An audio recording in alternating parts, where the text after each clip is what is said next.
DSM has done a lot to tackle hidden hunger or malnutrition around the world, but how much of an impact do you think it's having?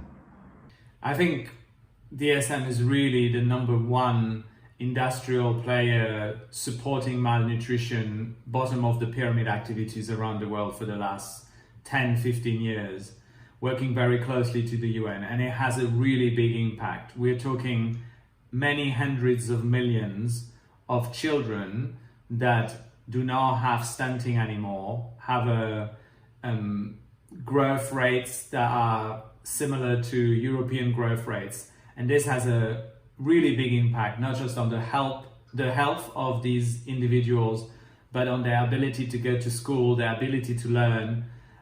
One of the biggest demands of the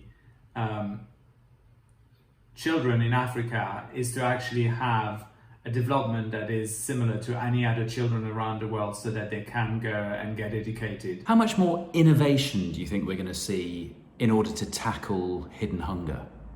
I think there's three big innovations that are just about coming to market and building up strength. One is additivated multivitamin kernels that are added to rice, and rice is a staple food in lots of the world's countries. And this will dramatically enhance our ability to provide vitamins to people who have a rice-based diet. That's the first thing. The second thing is looking at different formats, such as what we call ergonomics. So using an existing fresh food that people are used to consuming and building into their diets, and having multivitamins in the egg from the onset. And this is done very simply by changing or adding to the chicken feed. So there's really an existing value chain, an existing consumption pattern, an existing taste, and all you do a little bit further up the value chain, you change the inputs. Thirdly, I was going to say there's a shift in prenatal bottom of the pyramid health support from simply folic acid and DHA to multivitamin supplementation, and that will have a huge impact on the health of the mothers and therefore on the health of the babies. I want to talk more about ergonomics because the concept is extraordinarily simple, but it's hugely effective. So what are we talking about in terms of cost? Well, I don't know the exact cost, but we're talking cents per eggs. It's really not significant. And the beauty of this is that there's a very large number of different vitamins that you can add to an egg by supplementing the chicken's feed diet. And that's what's really making it interesting. Anything that's remotely oil soluble can be put in there. So you could think of lutein, for example, for eye health. You could think of astaxanthin. You can think of omega-3, just as you can think of your more traditional vitamin D3, vitamin A. And I think that's really the beauty of it. It's an egg a day is basically what keeps the doctor away. Or just building on that and talking about food fortification more generally, how do you see it developing over the coming years? I think fortification needs to be seen in a greater context of education around better nutrition for better health. So fortification is what needs to happen today because a large amount of population do not have access to a very balanced, nutrition-rich diet. Now, if that were the case, you could reduce the amount of fortification, and that would be an ideal situation. But unfortunately, what also history teaches us is that even in very developed countries, such as the European countries or the Americas, malnutrition is still rampant because diets are not balanced and nutrition rich. So I think as time moves on, you have to embed fortification into a greater educational concept, but you have to also shift what type of fortification you do. And this is why we as DSM are developing other concepts than simply fortification, flour and oil. We're going into kernels to fortified rice, and we're looking at ergonomics, and we're looking at actual multivitamin supplements for women in age of getting pregnant. So you already see the shift, and this is something we're doing both with the UN and with international non-governmental organizations. But how does that sit with consumers saying they want the freshest, most natural products?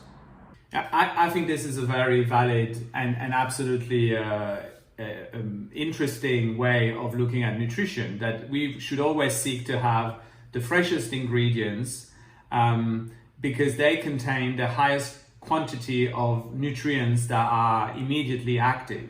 And the question is not whether this is the best option from a nutritional point of view. The question is whether this is available and whether this is safe and whether this is economically available. And our point is that as long as this is not a given around the world for every single person, then we should still carry on helping which other ways there are. Again, across the world, no matter how wealthy a country is, there is difficulties for all sorts of reasons. Sometimes they're time difficulties, sometimes they're economical, sometimes they're a question of knowledge in accessing really nutrient-dense foods that are fresh and locally grown. So bearing all of this in mind, do you think we should really be rethinking the idea of a balanced diet and the fact that a balanced diet is going to have to include some supplements in the future? I think a balanced diet should be in reference to every person's unique makeup and their objective to maximize the health benefits that this makeup makes possible. And so a multiplicity of options are available to get there. And of course, if we have lots of time and lots of land and lots of knowledge, we can grow our own food and make it just so that it works. But in most cases, this is not possible. So I think the answer is yes, you will combine also in the future some foods that have been bought ready-made, some foods that you make yourself out of things you may have grown, and some supplements.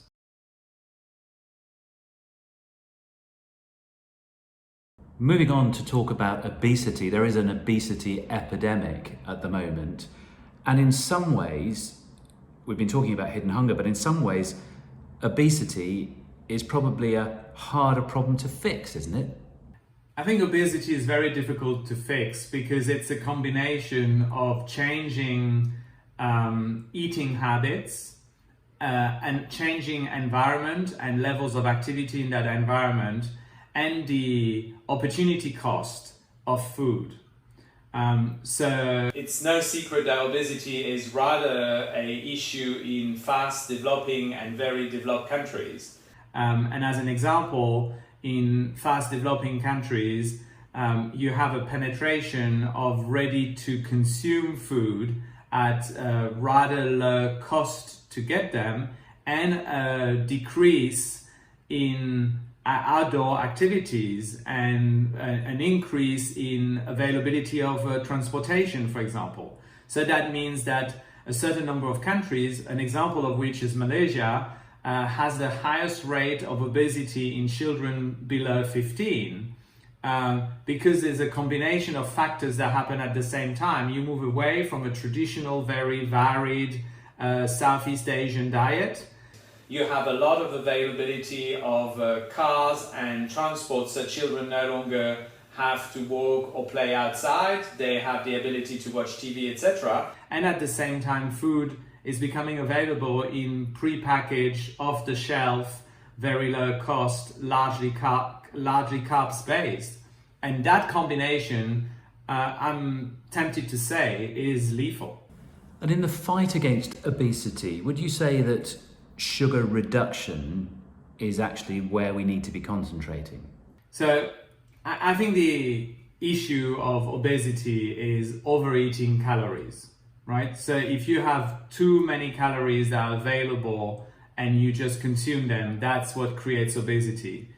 Now, you could argue that part of the additional challenge is that when lots of these calories are empty calories, i.e. largely refined, very refined sugar, that may add some additional challenges, especially to the ability of the body to deal with oxidation taking place. But generally, the issue is overeating and over-consuming calories. So if you can reduce that, that's helpful. But when you talk about sugar replacement, we also need to talk about taste making. And so if over the years, we have become used to eating sweeter and sweeter products, because that's how some of the ability of the food manufacturers to get us to enjoy food is linked to the sweetness index of the food that are being made, then that creates an additional issue. So I'm not sure that just replacing the actual sugar molecule with a replacement that makes it taste equally sweet is the answer. I think the answer is to wean yourself from too sweet products. And actually what's so interesting, and I've done it once myself for more than a year, is if you go on a diet that contains very, very little sugar, very little carbohydrates, not only do you not crave sugars anymore, but you also are far less hungry the whole day. So there's something to be said about decreasing generally in the diet the amount of carbohydrates and balance this out with more healthy fats and proteins. So are you saying that the replacement products are actually helping us continue with the addiction we have to sugar? Well, I wouldn't say that. What I would say is that the replacement is a step in between consuming lots of sugar to satisfy my taste cravings, if you want, and slowly finding a way of consuming products that contain less sugar. And I think what's also interesting is that if you cook yourself, and I think that was one of the other question, if you cook yourself, you'll naturally use less sugar, and you'll eat less sugar and also less salt, by the way, and less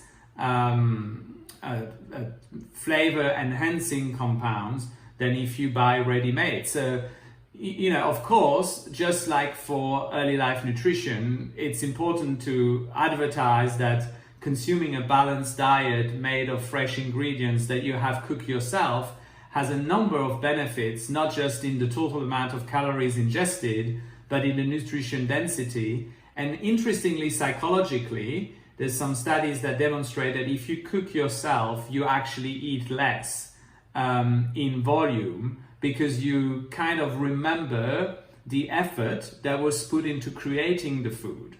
So there's lots of benefits in doing that, but the question remains, who has the ability to make a home-cooked meal for their whole family every day for every meal?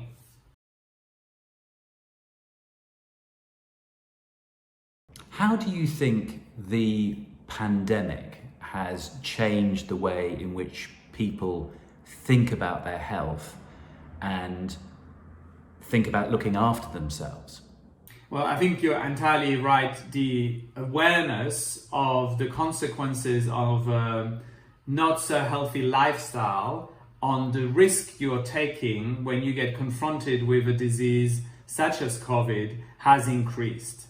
Now, there is a number of simple steps that people can take. One we've discussed before, it's to reduce obesity, is to reduce overweight. This is a problem largely of calories, of eating less. This has a benefit on other non-communicable diseases such as heart diseases and diabetes-related diseases.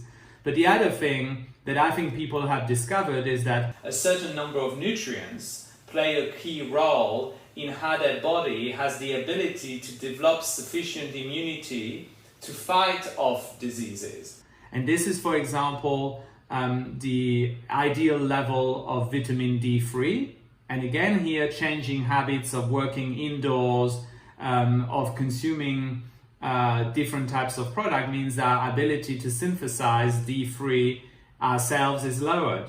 But similarly, I would argue that consuming omega-3, of which DSM is also a producer, has a huge impact on the ability to fight inflammation.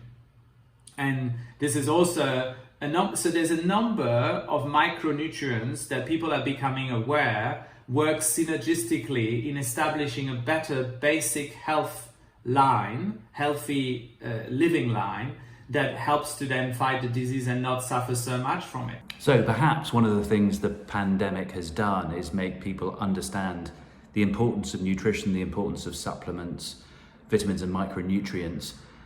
Is there a feeling that rather than actually taking pills, people want to see those supplements delivered in the food they're eating? So if they eat a yogurt, for example, they want it fortified with vitamins and micronutrients. Is that what we're seeing? Yeah, I think there's lots of different ways of looking at it, but I don't think that the answer is to just add fortification in every finished food, like yogurts, like crisp. You now see crisp with probiotics, which really doesn't make much sense, because to produce crisp you have to use high temperature, which actually kills living organisms.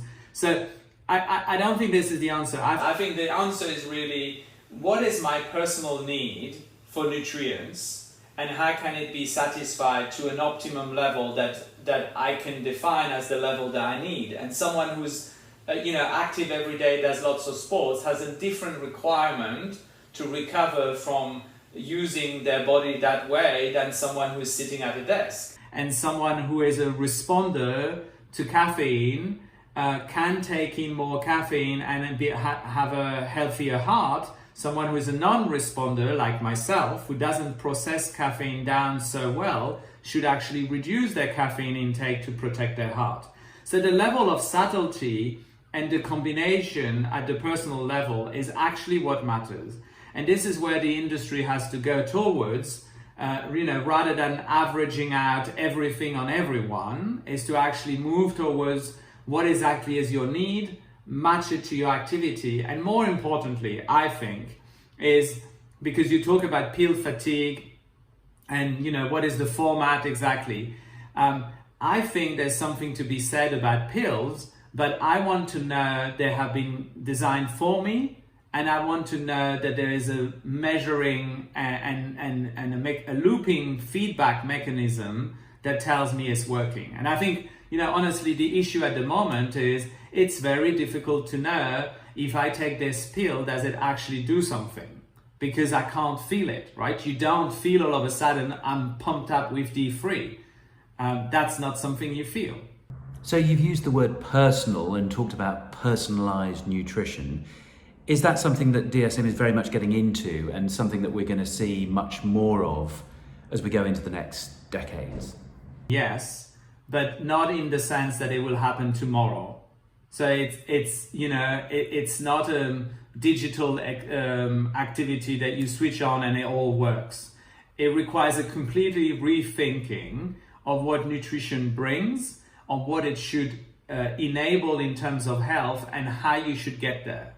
And I think I think personalized nutrition is the future, but it's a future that needs to be built up, and it needs to be part of a ecosystem that starts with analyzing the current situation of each individual, and then calculating what is the opportunity. And I mean calculating because it's very complex, right? Each of us is very complex. And then providing an intervention, which has to be some form of supplements, and then providing a sort of coaching to keep on doing that, and a feedback loop by measuring again. So unless you can create this virtuous circle and incentivize it to continuously flow, personalized nutrition is not going to happen, bar for the very lucky few ones, like Tom Brady and Giselle, that have their own coach, their own cook, and their own doctor at the whim of a hat. Do you think it's the case that actually the technology needs to catch up, so we have a much more sophisticated blood test which would feed into an app, so it can do all the things that you're saying it needs to do, which only really the super rich can afford to do at the moment? Yeah, I think you need two breakthroughs. One is on the initial access to data from the living element, i.e. myself. So how do I extract data from my body? And the second one is, what is the science that describes the exact benefit on top of that data from an intervention? And so there needs to be some change to that, because today you can access lots of data out of my body, but you need to have a blood draw. You need to, extract some information. You cannot just, wave your hand over an app and it will somehow capture whatever your health status is. So this breakthrough is required for this to grow up exponentially. And we need to be able to manage the relationship between that data, the possible intervention, and the measuring scientifically. So do you think in future we'll know hour by hour exactly what nutrition and nutritional supplements we'll need on any given day at any given time?